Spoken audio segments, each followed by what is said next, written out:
Happy Tuesday. Logan Gilbert had a very un-Logan Gilbert-like night last night as Philadelphia put on a hitting clinic and a 12-7 win over the Mariners. Gilbert was shelled for 6 runs on 9 hits in just 2 innings of work, surrendering 2 home runs. By the way, 21 hits for Philadelphia. Seattle tried climbing from a 7-0 hold, but it wasn't until the 7th inning that Mitch Garver finally put the Mariners on the board.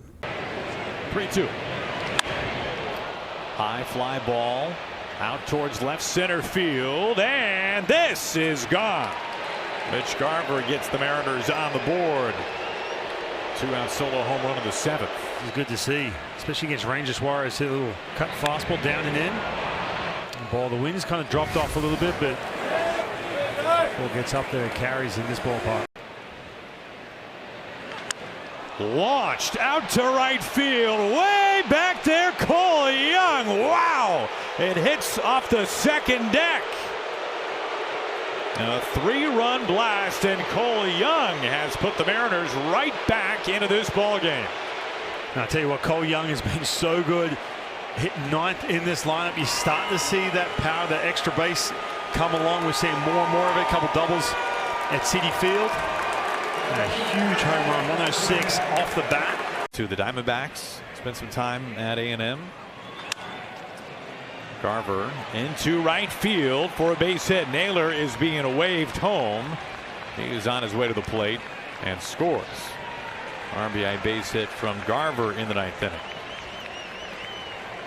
Blueprint to left field and a double. Young to second base, an RBI ground out. Garver scores.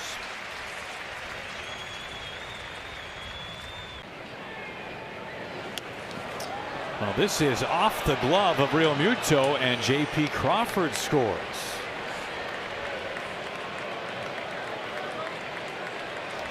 Three balls and a strike to Randy, and if Rosarena can find a way on base. Cal would back. Crawford giving a little scouting report right now. Swing and a miss. He got him out front with a curveball. And the ball game is over. The Phillies have taken game 1 of this 3-game series. They do so by a final score of 12-7. Manager Dan Wilson says it was obviously one of those nights for starter Logan Gilbert, who saw his record plunge to 3-5 on the season. A tough one tonight.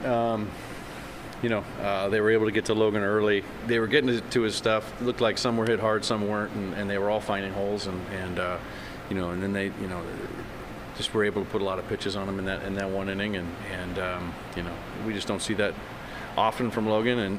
But it happens. I mean, it's baseball. It happens. And they were able to string together some hits, put us in the hole there pretty quickly.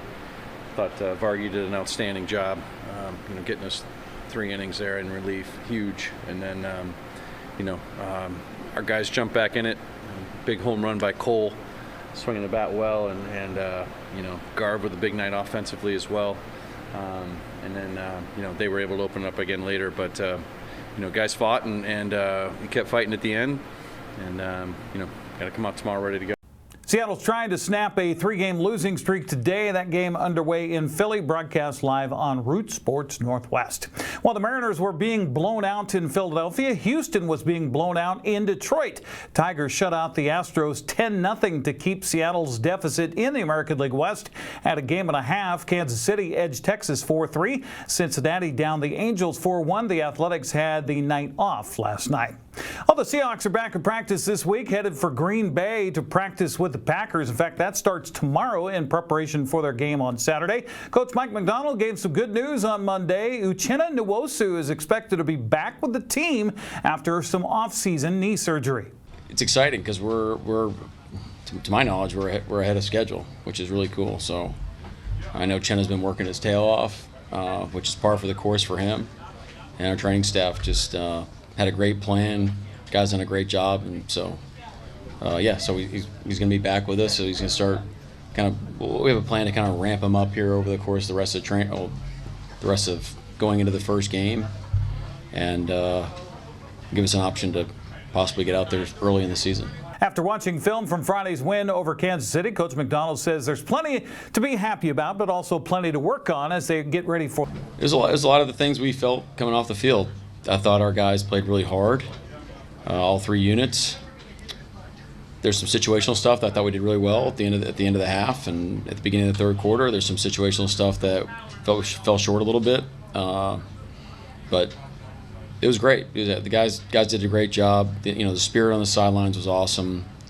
Coaches were dialed in. I think our operation improved from the first game as a coaching staff. So a lot of positives, and I think there's a lot of hunger too. There's a lot of eagerness to keep the ball rolling and improve on it and go to Green Bay. Seattle wraps up the preseason Saturday afternoon. That's a 1 o'clock kickoff in Lambeau Field against the Packers. That'll be broadcast on King 5 TV. Many area high schools begin school this week, some next week. Football practice gets underway tomorrow. Eastmont will kick off its season Saturday, September 6th at home against Bonnie Lake. Wildcats coming off a 7-2 regular season and a 31-10 loss to the Richland Bombers in the first round of the playoffs. NCWLIFE by the way will broadcast 4 of the Wildcats games this season. After a trip to Post Falls September 12th, we'll broadcast Eastmont's next home game against Davis September 19th. They'll finish September on the road in Sunnyside and then host Wenatchee for the first Bridge of Sportsmanship October 3rd at Wildcat Stadium. We'll have a preview with Coach Jay Foster coming up a couple of weeks here on the NCWLIFE channel. Taylor Mitchell's first year as a head coach at Wenatchee finished 4-6 on the season. He's looking to improve this year as the Panthers begin at home against Lake City September 5th. That'll be on the NCWLIFE channel. After games at Mount Si and Eisenhower, Wenatchee hosts Moses Lake Friday, September 26th on NCWLIFE. After the Bridge of Sportsmanship October 3rd, Wenatchee hosts West Valley, then travels to Davis. They'll finish at home against Sunnyside October 24th. We'll preview Cashmere and Cascade's schedule. That'll be coming up tomorrow here on the NCWLIFE channel. Let's look at sports news. I'm Eric Granstrom. Have a happy Tuesday.